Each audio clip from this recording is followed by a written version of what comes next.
Assalamualaikum warahmatullahi wabarakatuh. Saya Eka Novitasari, NIM T 2019-4105. Di sini saya sebagai pemateri pertama akan menjelaskan tentang konsep pengembangan silabus. Pengembangan silabus atau silabus merupakan seperangkat rencana serta pengaturan pelaksanaan pembelajaran dan penilaian yang disusun secara sistematis untuk memuat komponen-komponen yang menghasilkan suatu kompetensi dasar.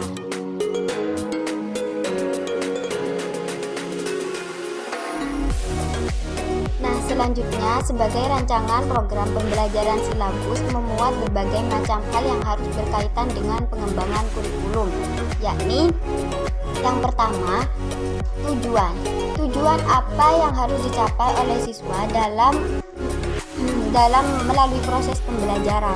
Dan yang kedua, materi apa yang harus dipelajari siswa sehubungan dengan standar kompetensi dan kompetensi dasar.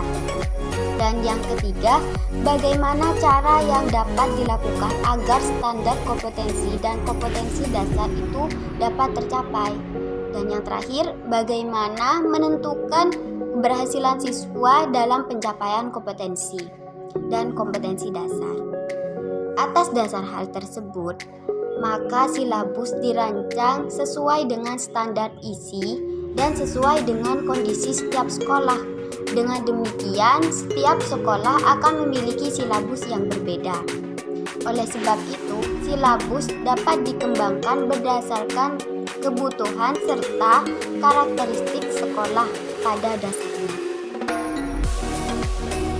Dalam mengkaji standar kompetensi dan kompetensi dasar, terdapat beberapa hal yang harus diperhatikan, yaitu urutan berdasarkan hierarki konsep disiplin ilmu atau tingkat kesulitan materi.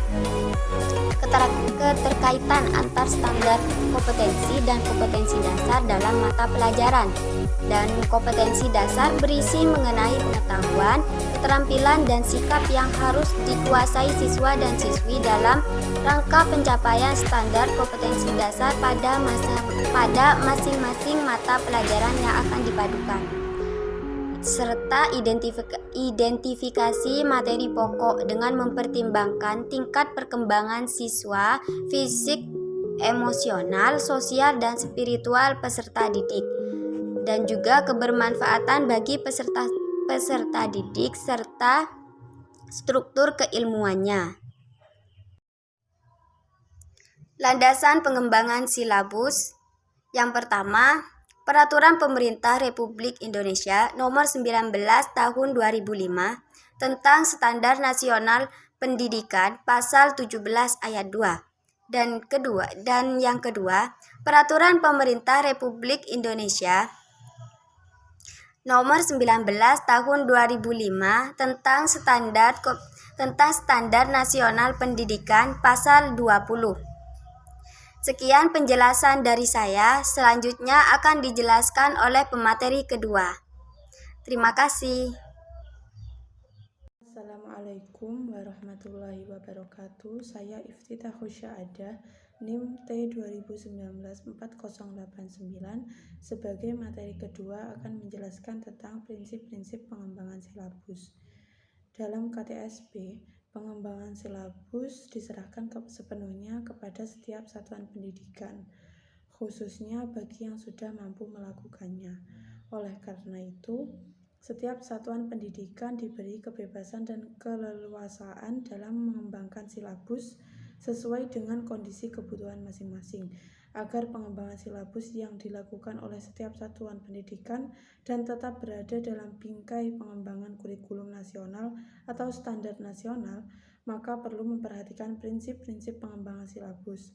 Prinsip-prinsip pengembangan silabus sebagai berikut. Yang pertama, ilmiah; kedua, relevan; ketiga, fleksibel; keempat, kontinuitas; kelima, konsisten; keenam, memadai; ketujuh, aktual dan kontekstual; kedelapan, efektif; kesembilan, efisien. Berikut komponen-komponen silabus antara lain. Yang pertama, identitas mata pelajaran, yaitu memuat nama mata pelajaran dan tingkat atau kelas. Yang kedua, identitas sekolah memuat nama satuan pendidikan dan kelas. Yang ketiga, standar kompetensi merupakan seperangkat kompetensi yang dilakukan dan harus dicapai siswa sebagai hasil belajarnya dalam setiap satuan pendidikan atau SKL, digunakan untuk memandu penjabaran kompetensi dasar menjadi pengalaman belajar. Yang keempat, kompetensi dasar. Kompetensi dasar adalah kemampuan minimal pada tiap mata pelajaran yang harus dicapai siswa. Yang kelima, materi pokok atau pembelajaran. Materi pokok adalah pokok-pokok materi yang harus dipelajari siswa sebagai sarana pencapaian kompetensi dasar dan yang akan dinilai dengan menggunakan instrumen penilaian yang disusun berdasarkan indikator pencapaian belajar. Yang keenam, kegiatan pembelajaran. Kegiatan pembelajaran adalah bentuk atau pola umum kegiatan pembelajaran yang akan dilaksanakan. Yang ketujuh, indikator. Indikator merupakan penanda pencapaian kompetensi dasar yang ditandai oleh perubahan perilaku yang dapat diukur yang mencakup sikap, pengetahuan, dan keterampilan. Yang kedelapan, penilaian. Alat penilaian dapat berupa tes dan non-tes. Pada pembelajaran, penilaian dilakukan untuk mengkaji ketercapaian kompetensi dasar dan indikator pada tiap-tiap mata pelajaran. Yang kesembilan, alokasi waktu. Penentuan alokasi waktu pada setiap kompetensi dasar didasarkan pada jumlah minggu efektif dan alokasi waktu mata pelajaran per minggu dengan mempertimbangkan jumlah kompetensi dasar, keluasan, kedalaman, tingkat kesulitan, dan tingkat kepentingan kompetensi dasar. Yang ke-10, sumber belajar. Sumber belajar adalah rujukan objek dan bahan yang digunakan untuk kegiatan pembelajaran. Sumber belajar dapat berupa media cetak dan elektronik, narasumber, serta lingkungan fisik, alam, sosial, dan budaya. Penentuan sumber belajar didasarkan pada standar kompetensi dan kompetensi dasar, serta materi pokok atau pembelajaran, kegiatan pembelajaran, dan indikator pencapaian kompetensi. Sekian yang dapat saya paparkan. Mohon maaf jika terdapat kesalahan. Terima kasih. Wassalamualaikum warahmatullahi wabarakatuh. Assalamualaikum warahmatullahi wabarakatuh. Perkenalkan, nama saya Siti Nurlailatul Nikmah, NIM T 2019-4108. Baik, di sini saya akan meneruskan materi poin D, yaitu cara mengembangkan silabus pembelajaran tematik. Pelaksanaan pembelajaran tematik perlu diupayakan adanya penyediaan interaksi pembelajaran yang dapat meningkatkan proses belajar siswa-siswi secara menyeluruh melalui kegiatan penghubung gagasan atau konsep pada suatu mata pelajaran dengan gagasan atau konsep pada mata pelajaran lainnya. Keberhasilan pelaksanaan pembelajaran tematik ini sangat ditentukan oleh bagaimana guru mampu menyusun perancang pembelajaran dan skenario pembelajaran yang tepat dan dikemas dengan memperhatikan karakteristik siswa-siswi.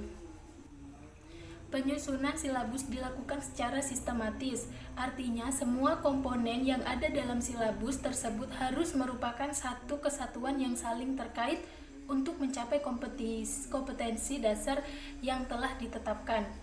Silabus disusun berdasarkan bagan atau matriks keterhubungan kompetensi dasar dan tema pemersatu yang telah dikembangkan.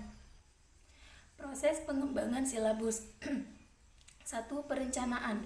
Mengumpulkan informasi dan referensi yang dapat dilakukan dengan memanfaatkan perangkat teknologi dan informasi seperti komputer dan internet.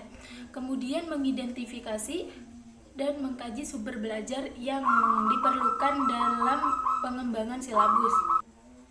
2. Pelaksanaan. Merumuskan KD dan tujuan pembelajaran serta materi dan indikator.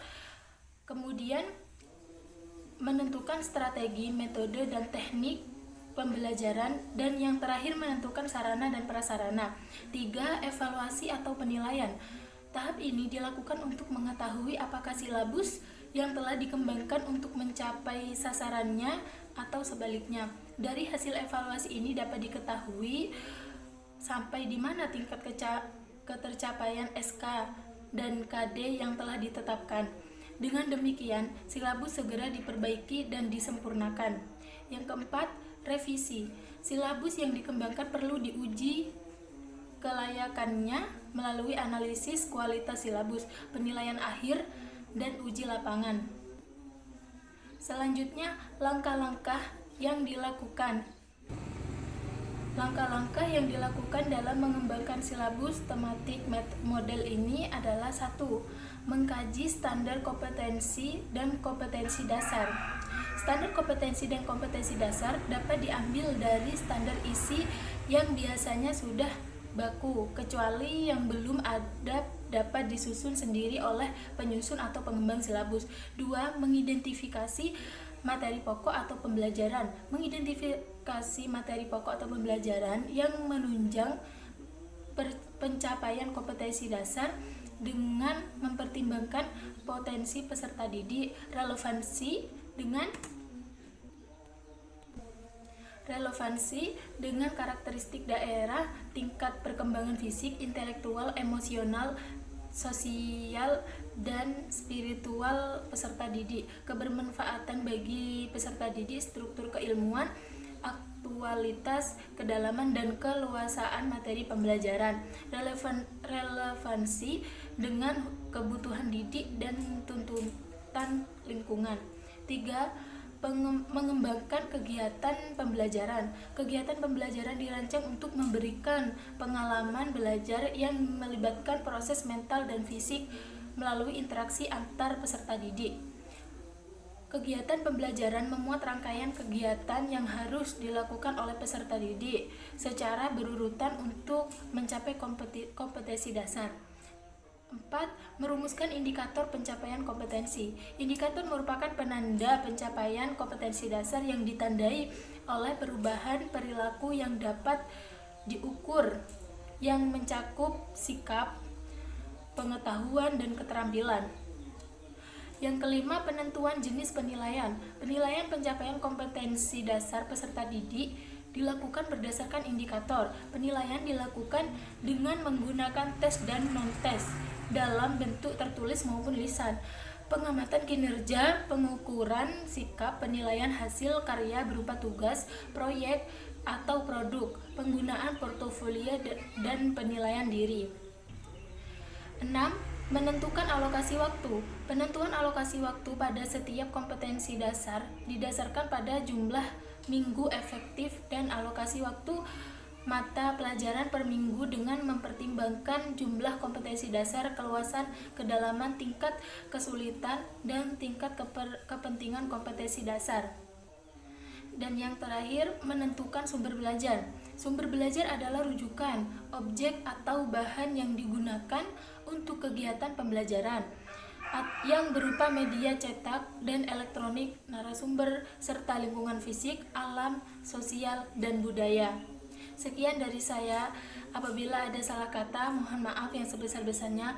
Wabillahi taufiq wal hidayah. Wassalamualaikum warahmatullahi wabarakatuh.